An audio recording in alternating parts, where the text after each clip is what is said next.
Assalamualaikum warahmatullahi wabarakatuh. Nama saya Reno Febriansah, NIM 2101010035, kelas C31 sore. Saya akan memenuhi ujian akhir semester mata kuliah Manajemen Pemasaran dengan dosen pengampu Dr. Ronald Aprianto, SE, MSI.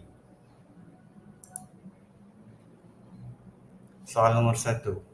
Ceritakan secara singkat hasil dari kegiatan laporan survei kelompok, dimulai dari pendahuluan, tujuan, metode survei, hasil survei, kesimpulan, dan saran.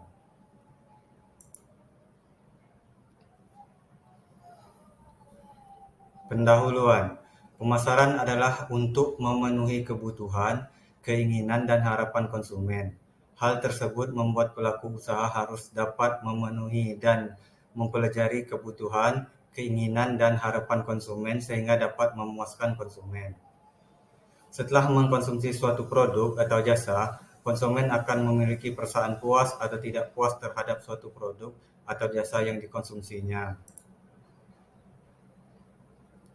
Tujuan.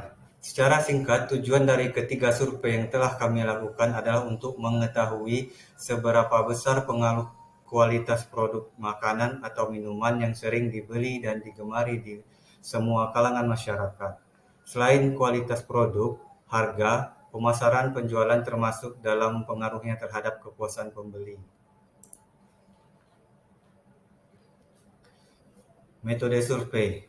Menurut Masri Singarimbun dalam bukunya yang berjudul Metode Penelitian Survei, pengertian survei pada umumnya dibatasi pada penelitian yang datanya dikumpulkan dari sampel atau populasi untuk mewakili seluruh populasi.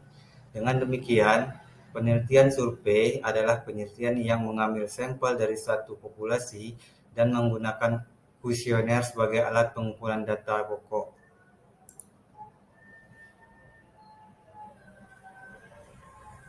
Hasil survei. 1. Bakso Mas Sukir. Bakso Mas Sukir beralamat di Jalan Yosudarso, Tebapingin, dekat Hotel Hakmas Taba. Lokasinya sangat strategis karena berada di pinggir jalan lintas Sumatera. Tarif per porsi berkisar antara Rp15.000 hingga Rp35.000, tergantung dari varian baksonya. Selain menjual menu bakso, Bakso Mas Sukir juga menjual berbagai jenis minuman dengan harga yang bervariasi mulai dari Rp5.000. Menu yang tersedia di Bakso Mas Sukir juga beragam dan beberapa varian bakso seperti bakso bola kaki, bakso double, bakso tenis, bakso telur, dan lain-lain.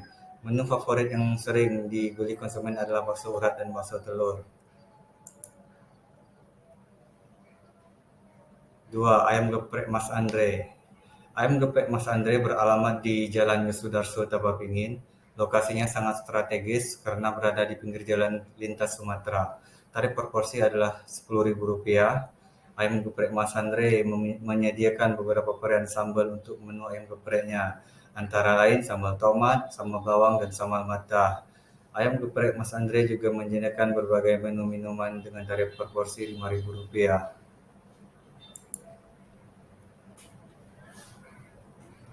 3. Es rumput laut. Kedai es rumput laut beralamat di Jalan Sultan Mahmud Baharudin, Kota Lubuk Linggau, tepatnya di depan Universitas Musirawas. Lokasinya sangat strategis karena berada di pinggir jalan lintas Sumatera. Tarif per porsi adalah Rp7.000. Kedai es rumput laut hanya menyediakan satu varian rasa, yaitu rasa original. Strategi pemasaran. Dari survei yang telah kami lakukan di 3 tempat tersebut, selain ke lokasi pembelian langsung, banyak cara yang disiapkan pelaku usaha untuk masyarakat melakukan pemesanan.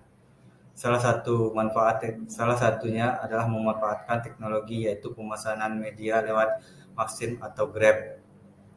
Ketiga pelaku usaha tersebut sudah memanfaatkan teknologi itu sehingga memudahkan konsumen untuk membeli produk tanpa harus datang ke lokasi pembelian.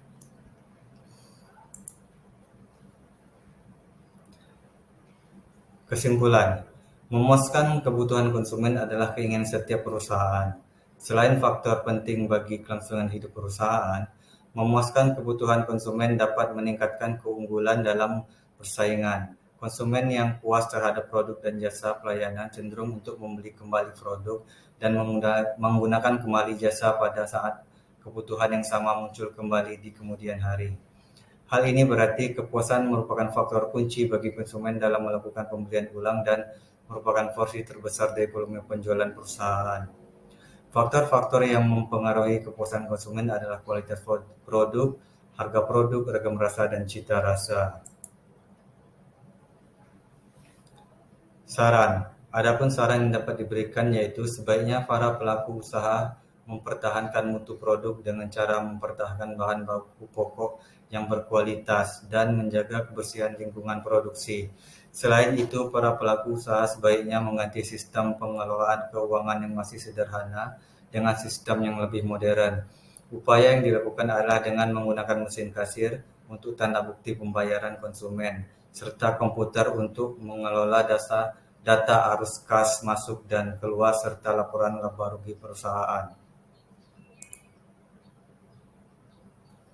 Soal nomor 2. Ceritakan salah satu iklan yang ada di media cetak yang menggunakan public figure, kemudian analisis keterkaitan public figure tersebut dengan produk yang diiklankan dalam konteks STP produk. Kemudian, bagaimana menurut penilaian saudara terhadap iklan tersebut?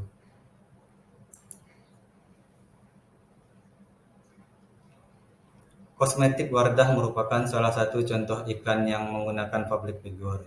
Keterkaitan menggunakan public figure. 1. Karena popularitas menggunakan public figure yang namanya sudah dikenal masyarakat luas.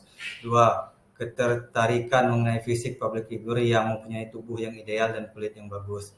3. Kredibilitas memberikan keyakinan pada konsumen dengan menampilkan public figure. Segmenting. Perusahaan telah menetapkan segmentasi pada produk Wardah pada wanita usia 20 hingga 45 tahun dengan kelas sosial menengah. Namun ternyata konsumen yang menggunakan produk ini beraneka ragam usia dan status sosial. Targeting. Pada awalnya hanya tertuju pada santri dan wanita muslimah saja, tetapi sekarang berkembang bahkan wanita karir dan non-muslim juga menggunakan produk Wardah. Positioning. Sampai saat ini, perusahaan masih menggunakan slogan kosmetik suci dan aman. Dengan adanya kata suci, masyarakat menilai bahwa produk ini halal dan aman sebagai jaminan menggunakan produk Wardah. Terima kasih. Wassalamualaikum warahmatullahi wabarakatuh.